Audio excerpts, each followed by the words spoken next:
Welcome to New England Lacrosse Journal's Chasing the Goal podcast, your destination for all things lacrosse. I'm your host, Kyle Devitt, and in studio, not alongside me, Mr. Owen Hart. Owen, it's a tough day, man. You want to talk about it? Very tough day. I don't know what day this is going to come out. Lost in the semifinals, 1 goal. Reading came down to the final minute.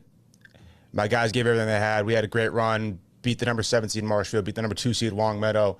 Nobody thought we'd be there. I was super proud of how everybody played to the last minute, and this one stings. And what makes it worse is I have my banquet tonight, so it's a quick turnaround, and now we have to go talk about the whole season that just ended not even 24 hours ago. So yeah, well, we don't have to talk all about it. I'm in a similar position. The only reason I'm not in studio is they moved my game, semifinal game in NHIAA Division III at Hopkinton, to 5 o'clock. So I have to catch the bus. I ride with the boys to playoffs. That's the rules. And we had our banquet last night. do you guys always have that before the season? For us, it's like 50-50. That's why I have the mustache. This is my tradition for the banquet. Okay. I do this and I wear a ridiculous Hawaiian shirt to upset my AD. Nice. It's my favorite tradition. It's pretty great. It's pretty great. I'm in a weird backwards place where this is going to come out in the future and I'm going to pretend I'm not sad or happy. I'm just going to plow right through it. We're going to get you a good podcast. And speaking of that, our guest, the author of The American Game, Mr. S.L. Price. How you doing, man? Great. Happy to be here. Thanks for having me. Yeah, it's I got to ask you the first question, right? You'd said before we started recording that you kind of just landed on Planet Lacrosse, and it's a very strange place when you're used to covering other sports, which you've done for, a couple decades for Sports Illustrated. Yeah. How deranged are we as a people? So, well, first off, and the book begins. You have to know. I've never been greeted with more crushing handshakes in my life from men, women, children, pets. Like it's a very chesty, proud crew, and there's a good element of pride there, but incredible generosity and frankly honesty about the sport, which I found really refreshing. But yeah, it's culty. I mean, the fact is everybody in lacrosse doesn't quite understand why the outside world doesn't get them. Like it's like, don't you understand how great this thing is? And the devotion to it is frankly one of the attractive things about it. I mean, I talk about early on the stick, I can't tell you, Bill Tierney, Scott Marr, Lyle Thompson, everybody talks about how the stick, Timothy Gonzalez from Mexico, how the stick just bit them. Like you pick it up and the first time, and there's something about it. There's a bit of swagger to it. It's like a guitar or a gun. It's just kind of cool to fiddle with, and you can't sort of put it down. And guys are telling me, I ended up sleeping with it. There's just there's something about it. I couldn't walk past it without picking it up. And of course, I really delve and try to make this very central into the Native American basis of the game, the current Haudenosaunee quest for the Olympics, and anybody who knows lacrosse, and of course the outside world doesn't really understand this, but it knows how important the wooden stick is to the culture of Native American lacrosse. Women are still not allowed, in the most conservative circles, to even touch a wood lacrosse stick for all kinds of various reasons that are fascinating and cultural. It is a spiritual practice, and the wood stick is central to that spiritual practice. So Scott Marr, who I think you guys are familiar with as the head coach of Albany, really felt a spiritual connection with the game that sort of came upon him while he was playing at Hopkins. Scott revealed to me that something that his family knew, but that Scott had sort of a bipolar episode at Hopkins and had he's been medicated ever since for that, and everything's under control. And he's one of the great success stories. But he saw a vision in Memorial Stadium where the Orioles played of the Native Americans playing a medicine game in his honor. This is while he's at Hopkins. And he had broken into Memorial Stadium and had sort of this episode. And it really informed the spirituality in which he approaches the game. But he talked about how even, before he understood that, when he picked up the stick growing up in Yorktown, New York, the sort of spiritual lineage of the game, even if you're not aware of it, even if you're not aware of the Native American thing, somehow courses through players when they're first introduced to the game and as they go on with it. And I know this sounds a little, up in the clouds, that kind of thing, but I do think it somewhat explains this sort of devotion to the game. Even those who aren't familiar with it, there's this real pulse to the game that bites you. And it made, I can't tell you how many people said, I started playing this and I was playing football, I was playing bat, and that was it for me. Like lacrosse was it. And of course, it's not because of the money, right? It's not because of the fame. There's something about the game that really bites you. And so anyway, that to me was something that really came across, and the passion for that, in spite of the negatives that I go into in the book. There are certain episodes with Black players, with Latino players, and they're like, it doesn't matter. Like I can't, the game itself, the people in it sometimes maybe, go off the chain and it's not good in certain episodes, but overall the game is so great that there's nothing that can make me give it up. And that to me, I also wanted to get across. The fact is that despite some negatives, the game has a certain greatness to it that really is important and reflects a lot of who we are as a people that people don't understand outside the game. Right. I think that's one of the things I really liked about the book is that it doesn't shy away from the negative aspects, right? The lax bro culture. Yeah. I was like, grew up through that, became a coach during that, played, and it was not great. Like there are plenty of things, and this is a podcast where we don't censor a lot out. Yeah. Like we know that there are bad things in lacrosse, and we know that it's our job as coaches, as media people, to help fix that and rectify that in any way that we can. And you talk to so many guys that I'm familiar with. I looked through it and I was just like, oh, of course, Kyle Harrison, one of my like heroes growing up. Yeah. But turns out like when he became a pro was when my career covering pro, I was the only one doing it. So that's Right. we had a relationship and it wasn't great. And now we've built it to the point where like I can text him and call him and he'll pick up. And it's the great unifier of lacrosse is the central mission to get it out to as many people as possible.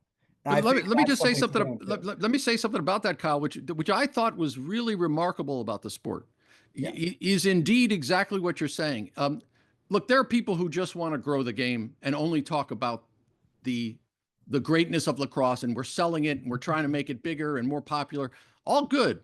But what I was struck by was how many people in the game didn't want me to weren't trying to discourage me from saying, yeah, I want to take a critical look at the game, both the positive and the negative. I wanted to examine the caricature, the cliche about the sport, the lax bro. There are elements of it. There's a reason it's a cliche and a caricature, and I wanted to explore that and make sure I got it right. That's why there's 100 pages of notes in this thing, because I wanted to make sure people knew I had the receipts and the interviews and the sources for it.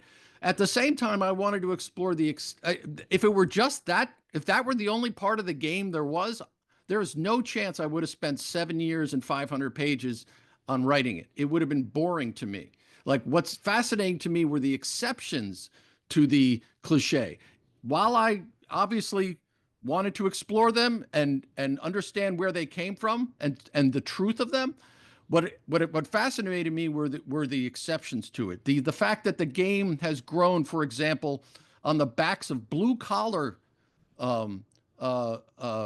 pioneers like Kelly Amonte Hiller, Bill Tierney, who was the son of a beer truck driver, Tom Hayes, son of a tool and die man, John Danowski, son of a football coach, public school. I mean, it goes on and on. Brian Holman, whose father left home. These are people who stretched the game to Chicago and Utah, and Willie Scroggs.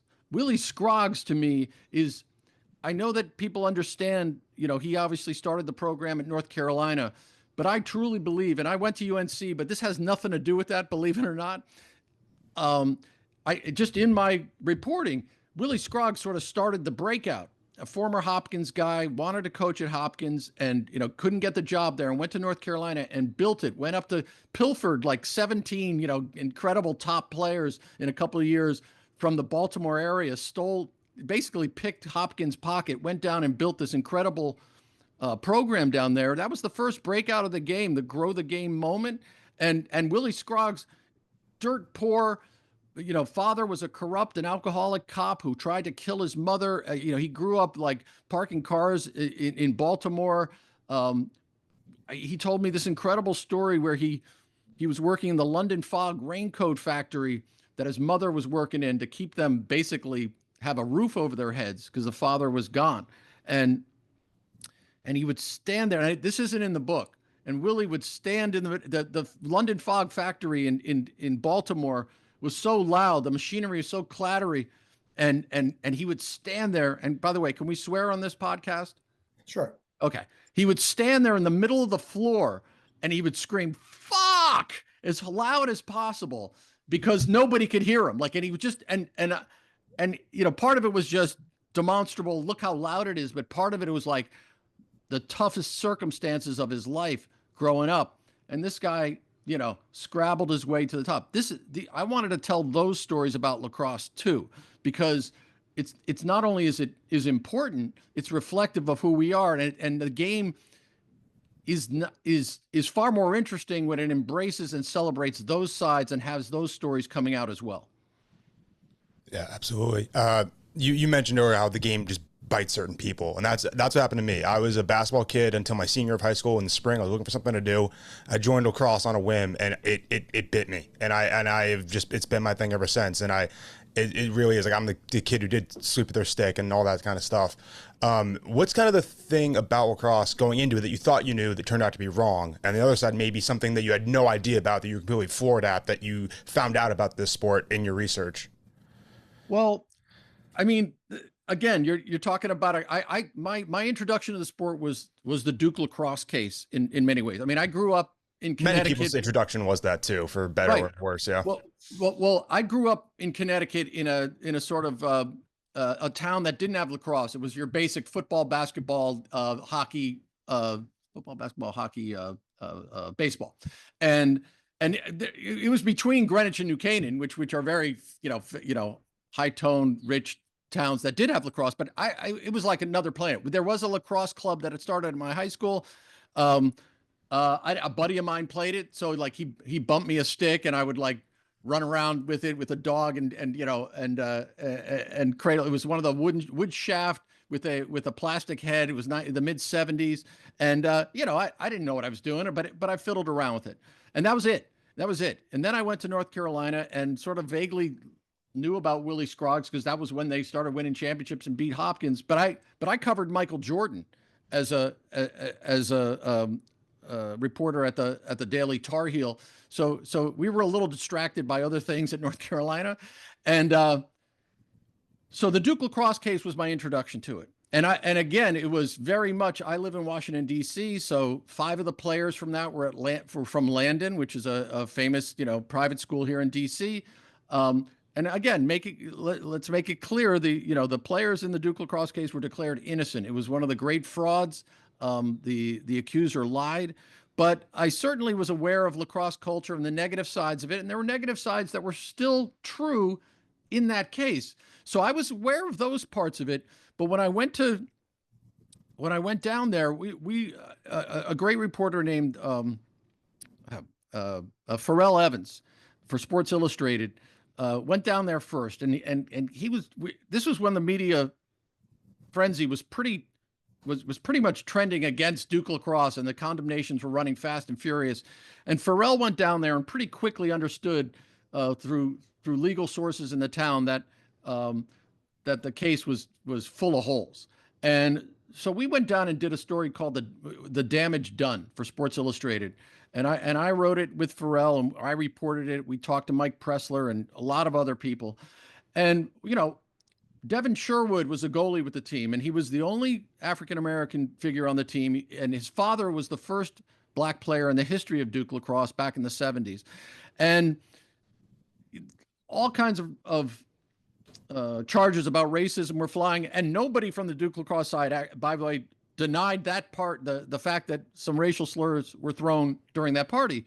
But Devin Sherwood's like, I have never felt racism at all in this sport, at least in college. He said at Duke, the players to me were great. And this was my fraternity. A black fraternity wanted me to join. I'm like, why do I need a black fraternity? I feel perfectly at home here with these guys. And it just caught me short and made me rethink sort of everything. Not that, one player is going to make the difference. And again, as we said, there are racist incidents that everybody has cataloged in this sport at this point. But it just made me think, And then the second thing was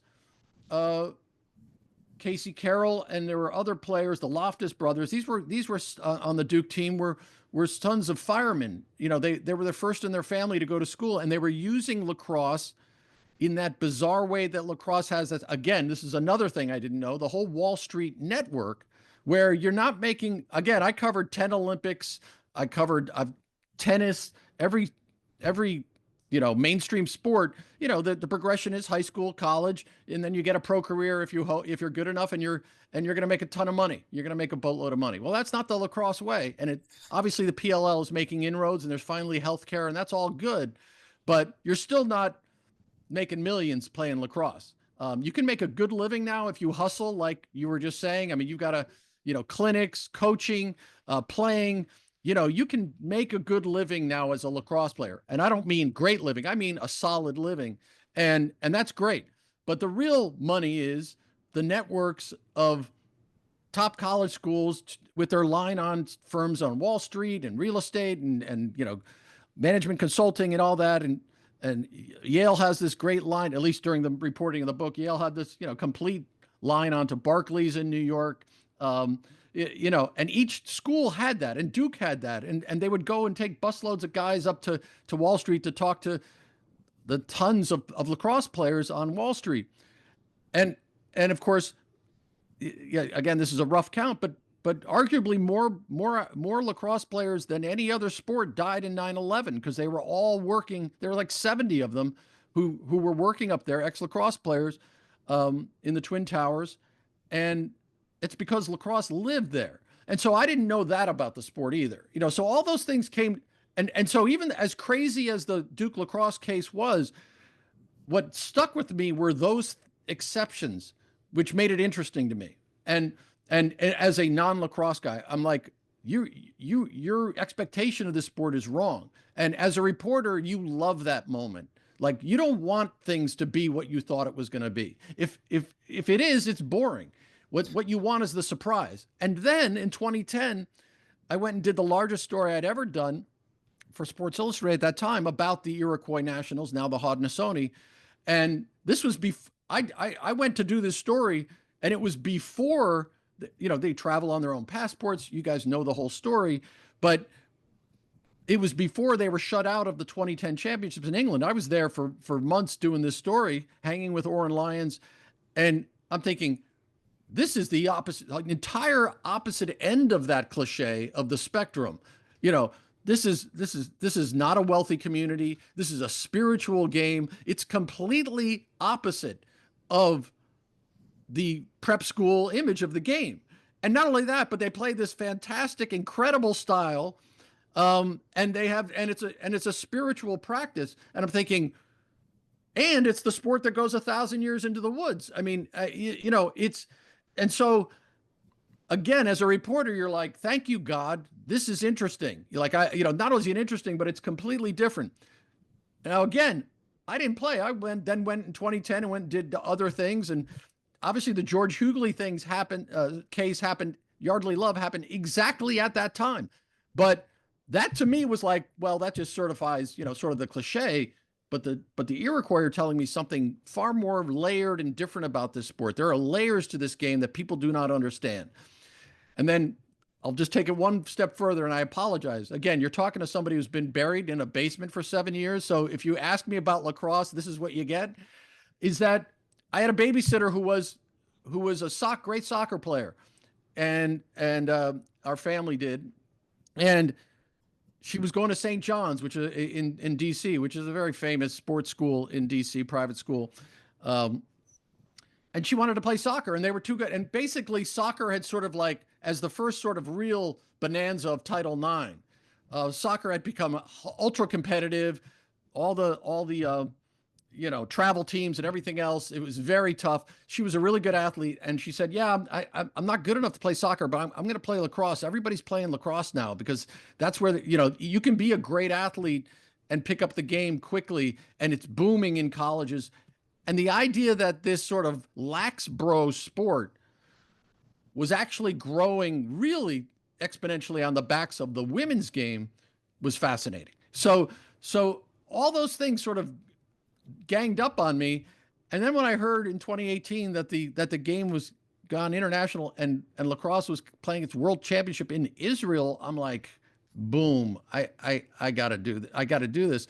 And so that's, I mean, again, as a non-lacrosse guy, it was these exceptions that just I'm a reporter at heart. I want to tell you something new, and I knew I lived in the world that thought of lacrosse as lax bro central. And again, I have no problem admitting that's true, but the idea that, wait a minute, I can tell you something, and frankly, tell me something. Like, I did 370 interviews, 6 years, and it was never not fascinating. There was never a point where I'm like, wait, what did I do? This is so niche and obscure. Who's going to care? I'm like going to grad school. I mean, this just taught me so much, and it was a revelation and a joy. And again, part of it was, and I'm sorry, I'll stop after this, was was that everybody was smart, expressive, passionate, and honest about talking about the game critically, pluses and minuses. And as a reporter, you're just like, thank you, God. This is just a circus I can't wait to be part of. It's kind of crazy to hear someone talk about your life without knowing you. Like you're like speaking about, like, again, I'm from a super small town in New Hampshire, and now I'm the editor of a lacrosse media brand. Like, I don't even know how it happened. I was a college coach for 12 years. This is my 5th year as a high school coach. Like, everything comes together in lacrosse if you work hard enough for it. And like, part of the thing that I tell my kids, my players, is like, you're not going to go pro in this, but this is a portal, right? Like, the portal of lacrosse will get you into a good school. It'll get you great connections in the world, and it'll teach you things about life, right? Like, I'm sure you can probably we could probably tell a little bit. I'm a nervous wreck because we have this game tonight, but I love talking about lacrosse, so it kind of doesn't matter. And one of the things I'm going to say to them in the huddle, this is me, Kyle, from the future. This is what you're going to say tonight. I'm just going to tell them how much it means to be with them, and I know a lot of my kids play other sports, and every single one of them tells me, like, my coaches don't talk to me like this. Like, they don't talk about, like, energy, spirituality, like, Right. sometimes a little bit of brotherhood, that kind of thing that comes in. But the connection that you have as a coach and a player to the game, I feel, is very unique. Maybe it's not, and people interpret that as better. It's not what I mean. I'm saying it's very unique to dedicate your sporting existence at any level, professional, college, high school, media, which, thanks for financial ruin past, Kyle. Appreciate you. But like, that level of commitment that you need to succeed is why you have guys on Wall Street, is why you have guys in the military. You have to have an elite mindset of like, you can't stop me. Like that's something that comes through the game. And it's fascinating to hear you. I don't want to call you an outsider. I hate saying that. I am. As someone Yeah. that's looking in at us, because like again, now you're not here, so I'm like I'm trying to bring you in, but I'm Right. also like, oh, even though we're all so tribal and we fight with each other anyway, we all fight with each other. Yeah. That's the crazy thing about lacrosse. It's Right. like we hate sixes, we hate box, we Right. hate girls Yeah. across a different sport, like Yeah. all these little tribes, but we all come together when someone from the outside's like, well, lacrosse is for kids that get cut from baseball, and we all go, like a bat signal went up. All of us do this. Right. No, you know? Well, let me just say one other thing that is not talked about often with lacrosse. It's because everybody outside the game considers it an elitist sport. It's actually an incredibly democratic sport. And what I mean by that is, again, I realize with travel teams and club and everybody starting to play much earlier, it's changed, certainly, like every other sport, probably for the worse. But what was amazing to me, and I'll just give you one example, was Joe Carlton, the first black player in Hopkins history in the late 60s. Joe Carlton was a basketball player. He had never played lacrosse in high school. And by his sophomore year, like Hopkins had recruited, like basically just said, hey, Bob Scott, come play for us. He, of course, was inserted as a defenseman, like early on. That's the port, right? That's where it is. Good, excellent athlete, knows the footwork, and is playing as a sophomore, starting for a national championship team. I'm sorry, no other sport rewards a good athlete faster than lacrosse does. What I mean is, you don't have to be 6'8", you don't have to run a 4.2 40. You just have to be a great or good to great athlete and get on the wall. But the fact is that it's a sport that a good athlete can get into very quickly. And again, we can talk about money, and I know how expensive the sport can be, but I'm just saying, as a sporting endeavor, you can't. Alabama is not, Nick Saban is not pulling someone from the basketball team to play on his championship team.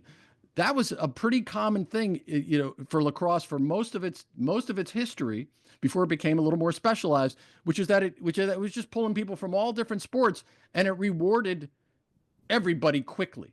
And the other thing was, I mean, Jim Brown constantly said, like, this is my favorite sport. I love it far more. The greatest football player perhaps ever, and some would argue the greatest lacrosse player ever, would say, lacrosse is my favorite because basically, even when in football, when you practice and drill. When you play in lacrosse, you go out and you play, and practice is fun. But that sort of democracy, that it's open to people who are not, again, 6'8", 7 foot or whatever, and having incredible speed.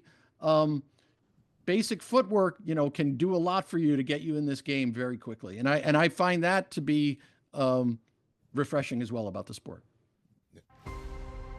Located 8 miles outside of Philadelphia, Haverford College provides a collaborative, ethical, and academically rigorous environment where student agency and leadership can thrive.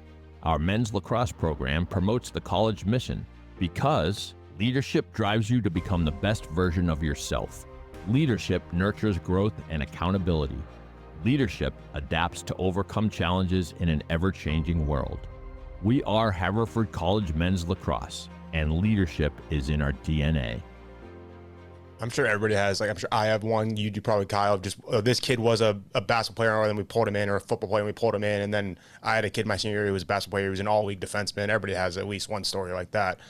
You mentioned just how much research went into this, and I know this might be a tough question, but what was the toughest cut to leave out, or what was some of the things that you wish you could make more room for, or did you basically just get everything in there that you needed to? Or were there some things on the cutting room floor that were really painful to leave out?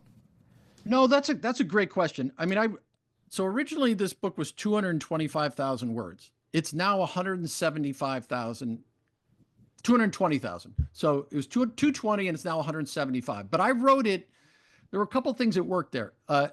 I wrote it long, knowing it was too long. Like I wrote it because I wanted to get everything I could on the page. It's easier to cut than it is to sort of load up later and say, oh, we need this. So I wanted, and I luckily had a patient editor who, you know, was willing to go through that. Doesn't happen often in publishing these days, but we knew the process, and I said, look, I want to make sure I get this down. And really, what was cut, and it's a great question, was there wasn't much content cut so much as there were quotes. Like I would have 3 paragraphs because everybody, not everybody, but so many people were so eloquent.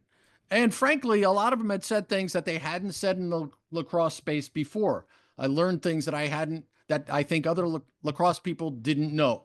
And I can tell you a couple of those, but so they're definitely in there. But instead of having 3 paragraphs of quotes, which were great quotes, it ended up being 1 paragraph or half a paragraph, or maybe I paraphrased it and cut it down. So it was more the voices. I wanted to reward the voices.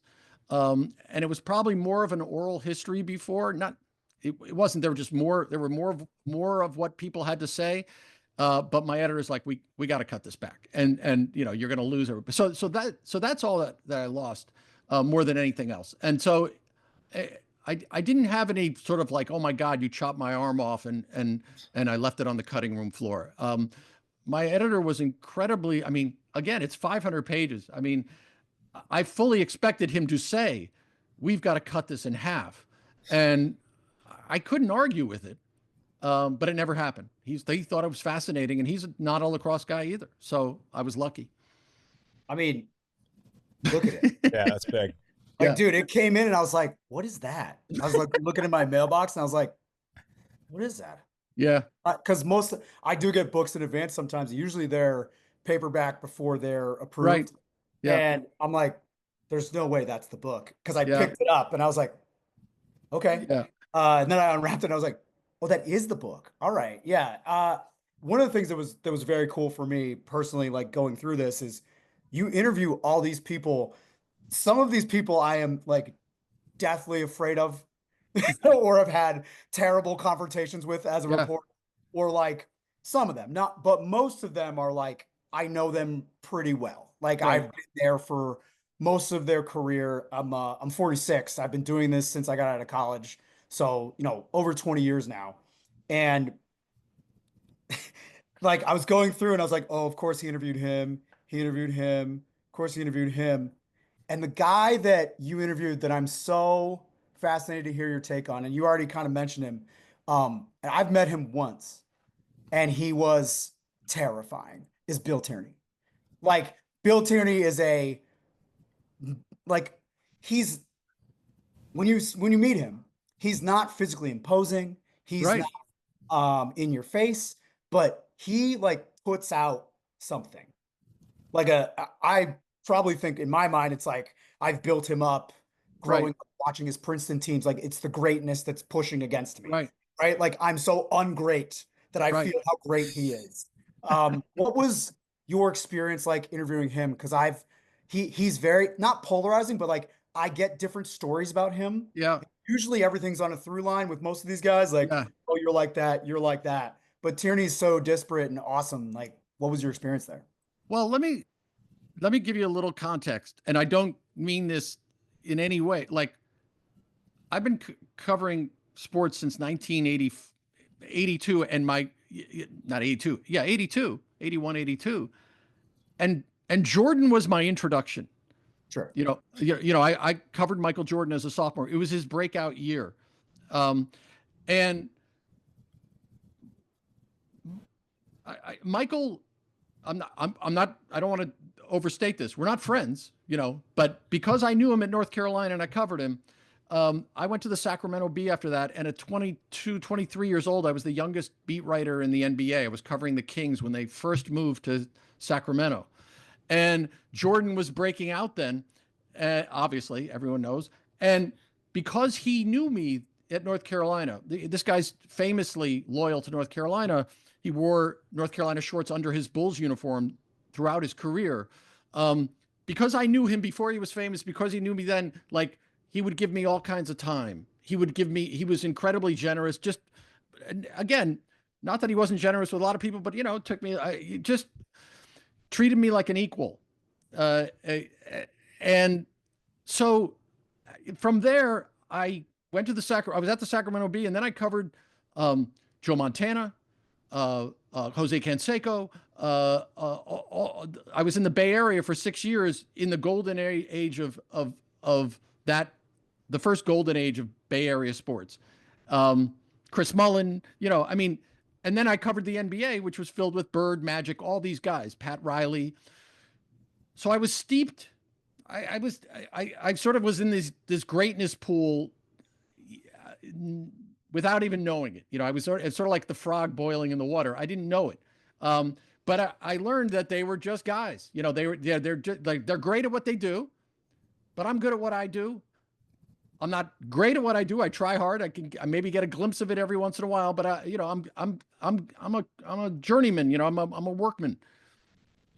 And but I understood that they were just guys, and they all had everybody has a story, and everybody comes from somewhere. And what I mean by that is they are like you and me. There's a point in time when they're not, where they make choices and they have a work ethic that's daunting and amazing. And of course, the talent level at times is otherworldly. But when I went to go speak to Tierney, first of all, you have to understand, for me, he's just a guy. And I don't mean that I know his resume, but I mean, I've covered, you name it, Tiger Woods, I've done 48 cover stories for SI. I covered Federer, Djokovic, Pete Sampras, all these guys in their prime. And I'm completely respectful of his achievement. And there's a reason he's in my book. Like, I think he's both fascinating and hugely important. But for me, he was delighted to talk. Like the fact is that what I was met with by the greats of the game constantly was, how much time do you have? Like, I'll talk to you, because obviously I was at Sports Illustrated. They grew up at Sports Illustrated, so I was lucky. They were recognized that I'm legitimate. I had done pieces that they'd possibly seen, so they could judge me. But in the end, Tierney, I went to visit him in his office. He couldn't have been more generous with his time, more open. And of course, for me, I want to know them as people. I'm not going there hat in hand saying, "Hey, how great are you?" And I'm not saying that's what you're saying, but what I'm asking is, what did your dad do? Where'd you get started? And Bill Tierney couldn't have been more generous talking about where he came from and what lacrosse was like then. And then later in the process of the book, I really wanted to talk to him about his defensive innovations. And again, of course, I'm talking to him about something it's unassailably great what he did. So, it's not like he's upset about it, but he was incredibly patient with me. And I will tell you, it's not a bad thing to be ignorant. It's not a bad thing to say, "Hey, can you explain this to me?" Because I come to him with no portfolio except a question mark. Like, I have questions for you, Bill. I need you to explain to me about this game, about this sport. And I came to him not afraid to ask the dumbest questions, because often the dumbest questions, first of all, I am dumb when it comes to lacrosse, certainly. But also, people tell you about themselves when they're explaining something they're passionate about. And he wanted to help me. And so many people in the game, all the greats who I talked to, for the most part, wanted to help me understand their game because they care about it so much. So I came at him from a different plane than you did or you do. And I didn't have any of that sort of, "Oh my God, he's a deity." And that worked to my favor. That worked to my advantage. Ignorance is bliss in a way. I'm just talking to Bill Tierney, like, "Well, your dad was a beer truck driver. What kind of beer?" Like, we talked about that, and he was telling me about, growing up there and also his feelings about coaching at Hopkins. These were things that that I don't know that he went into before very often or talked about, but of course it's at his core, and how he felt like he never fit in at Hopkins. He wasn't a Hopkins guy, even though he was an assistant there. And of course he was the greatest coach of them all, right? But he's human, and I wanted to talk about that human part of it. And so did he. And Scott Marr, I mean, Kyle Harrison. I mean, I was really lucky. I mean, everybody knows the 10 Bears story and Miles Harrison and Kyle Harrison. But what Miles and Kyle were gracious enough to share with me was that Miles, what people don't know, at least I don't think many people know, is that Miles was recruited to go to Hopkins by Bob Scott. He thought he was going to Hopkins. He was a great student, a great player, but they had only one black player before, and he was recruited. He was invited on campus. He made a visit, and all of a sudden the recruitment stopped. Now, when the recruitment stops for a white player at that time, it's like, well, they found somebody else or whatever. But for a black player, there's this entire extra element, which was it about that? Was it about my race? I'll never know. Like, why did that stop at Hopkins? Did some alumni come forward and say, oh, we can't ever, recruit a black player, a black star. Maybe we can have a role player like Joe Carlton, but not a star. That'll change everything. And just because of that question mark in his mind, like Miles Harrison had that in his mind, and he never told anybody. And he still has the little card that was in a glass that said Miles Harrison, at Johns Hopkins with the logo, and he thought this was the start of something big. I'm going to be at Hopkins. I'm going to play at Hopkins. Never happened. He went on. He went to Morgan State. He wanted to stay home, and he starts, with a bunch of other players, starts the great Morgan State historic team. But Kyle Harrison grows up in that house, and he knows that story. And nobody in lacrosse knows that story. But before Kyle goes to Hopkins his freshman year, he goes to his dad. He says, "I'm going to wear your number because that should have been the number that for the Harrison who should have been wearing that number at Hopkins all these years, all those years ago." So then Kyle becomes the greatest black player in the game since Jim Brown, the first black Tuaroton winner, and he snaps Hopkins' longest losing streak, not winning national championship, by winning the national championship. And at the party afterwards, Bob Scott and Miles had never spoken about this, but at a party afterwards, they bring out a jersey with Miles Harrison's name on the back of it and his number. And Bob Scott said, "We know how great a player you were, and we want to tell you you're part of the Hopkins family." And that moment for the Harrison family was like one of the sweet, great stories of lacrosse that I think a lot of people didn't know, and I think it's really important because it was really about a reconciliation within the fabric of the game, Hopkins, race, and this incredible first family of black lacrosse. And again, I spent time with Miles and I spent time with Kyle, and they were gracious enough to share that story with me. And part of it is I was just asking the question. I kept asking the questions, and I wasn't intimidated by their greatness, by their stature. They're people. They went through something. They lived through American history. And I wanted them to tell me about that American history because I thought their story was so important, not just in lacrosse. I think that's an important American story that needs to be told. And my feeling about the game was, and I think this helped me, was I think lacrosse is important. Like I think this sport, I know you guys think it's important, but I'm an outsider who looks at it and says, I don't think you guys understand how important it is. There are things going on in this sport that reflect this culture unlike any other sport. Baseball is supposedly the national pastime, and football is obviously incredibly popular. I get it. But those things were inherited from England and, brought over here and converted. And, this is a game that's 1,000 years old, that has a spiritual basis, that gets under people's skin in a way that really people don't understand, and reflects money, Wall Street, race, the rise of women. You certainly don't get that in football. The empowerment of women over the last 40, 50 years. The military.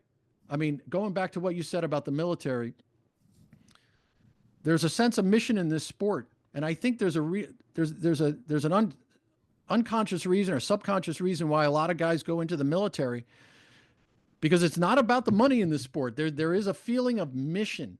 And again, if it's not spiritual, but there's just some sort of vibe in the game that gets under the skin. And I think that a lot of guys, I mean, the amazing thing is these are guys with college degrees. My son got his degree at UCLA and then became an officer in the Marines. You know, that's sort of typical. But you got guys who have a college degree and they're enlisting. You know, I mean, that's just remarkable. And I think what it is that they want to keep that sense of mission alive that only lacrosse really truly sort of has, because you're not in it for the money. Like, you're not in it for the payday and the contract down the line. There's something about this sport that speaks to people in a deeper way. Just like there's something about this country that speaks to people in a deeper way that maybe we don't want to talk about all the time, but it's in our bones, and it comes out of the woods, and it's from the continent, and it involves the Native Americans, and it involves our struggle with slavery and the civil rights movement. And this game has all that bubbling in there in a way that no other sport does. And I think that's part of the allure of it. And I think that one reason that guys go into the military is because that sense of mission, they don't see it anywhere else. That after I graduate, well, where else am I going to feel like that? Well, the only other place I can think of is this. So is the SEALs or the Army Rangers or the Marines. And that's important. You know, there's something about this sport that's a mirror on us as a country.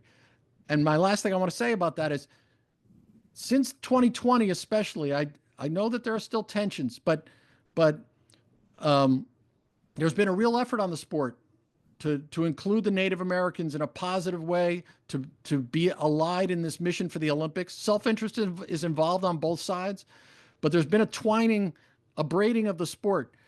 And I think that from the sort of elitist white side of the sport, the traditional thing, and the Native American game in a tighter way. Lars Tiffany exemplifies that at Virginia, I think. And the sport, I think, has always been a mirror. I think it has a chance to be a light in this country going forward, to sort of set an example for a lot of other things in the culture. And so I just think that sense of mission, I think the sport has an importance that people really need to understand. Totally agree. I have one more question for you. I just wanted to touch on one thing that you were talking about there. And there's this great writer, his name's Kieran Gillen, right? He writes mostly like, he does write comic books, but he writes like novels as well.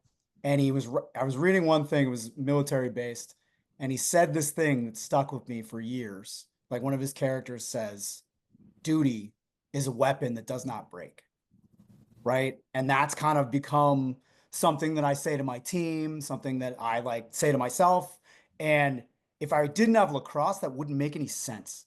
Right. Like, it would not make any sense to me if I didn't coach, members of the military, if I didn't have kids that played for me, pass away in war, if I didn't come from a military family, I wouldn't get that. Right.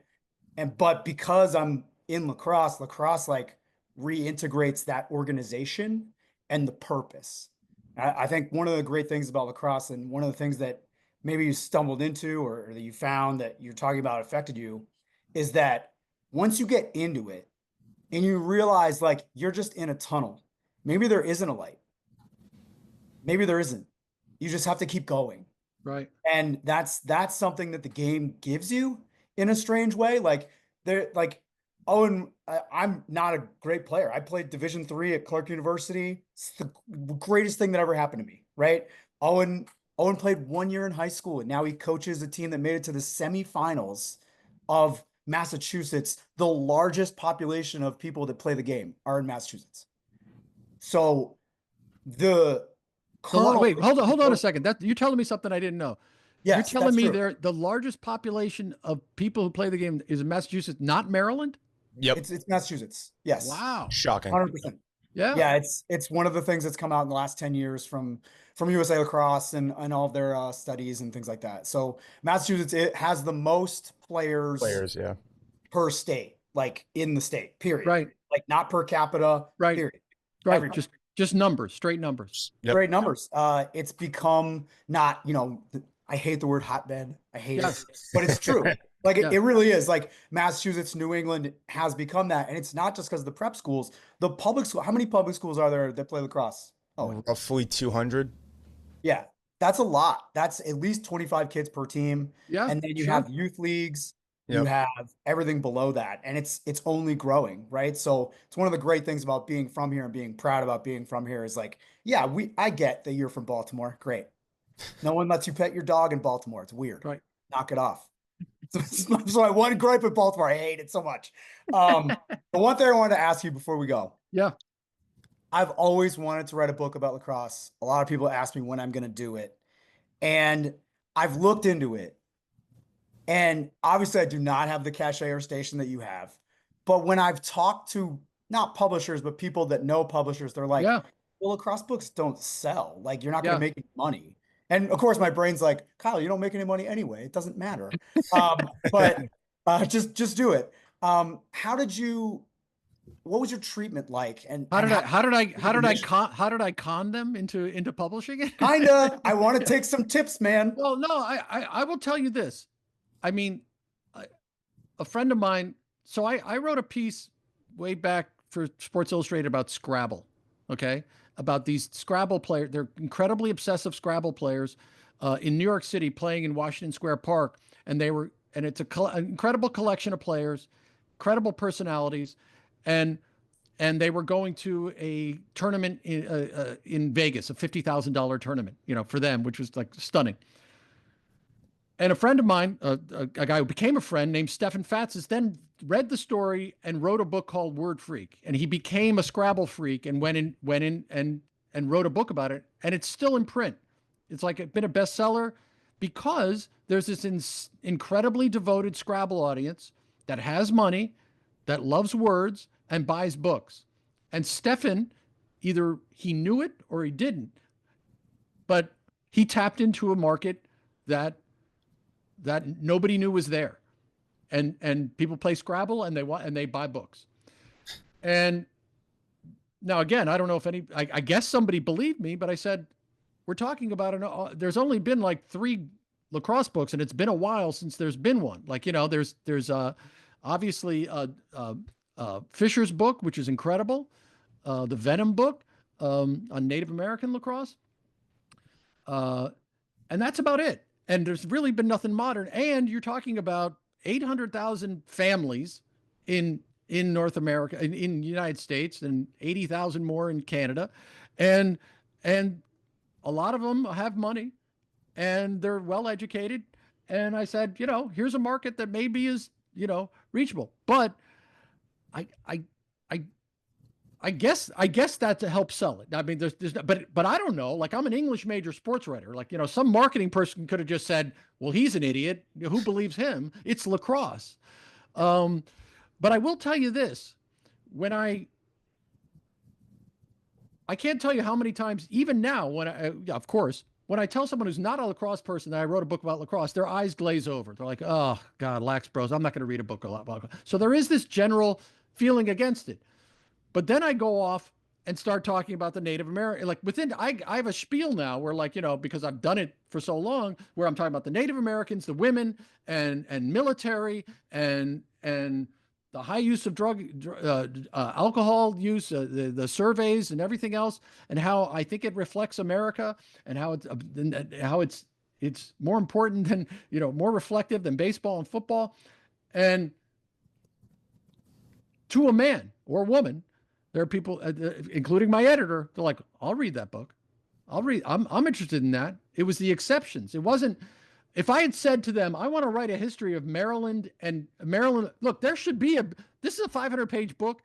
Maryland fans are going to be pissed if they read it, because they're like, where are we? But I was dealing with the culture of the game and the history and everything else.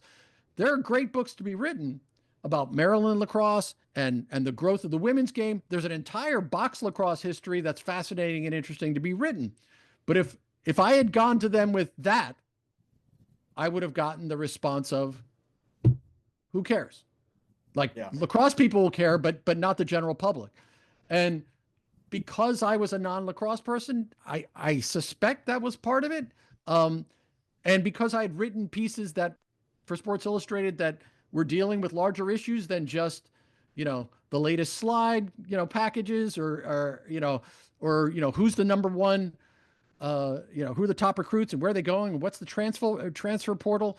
I didn't regard it as just a sport. I regard it as a far more interesting spiritual and cultural practice that reflects us as an America. And somehow I had a publisher who said, yeah. And that's what happened. Awesome. Great story. Thank you so much for joining us. This is great. Like, Yeah. it's not often that, I mean, Owen and I talk to people that aren't lacrosse people all the time, and they're like, oh, lacrosse, and then the glaze. Like, it's so Yeah. funny you talk about the glaze. It's like, oh yeah, no, I know what that means. Okay. You don't think that what I do is even real. That's fine. Yeah. It's cool. Like, that's all right. But I haven't read the whole thing. I'm gonna go through and read the whole thing. I'm excited. Again, you can pick it up, The American Game, booksellers near you. Scott, thank you so much for joining us. Thank you. Thank you. Thank you so much. I really appreciate it. Great conversation. And thanks again for listening to New England Lacrosse Journal's Chasing the Goal podcast. Rowan Hart, I'm Kyle Devitt. We'll see you next time.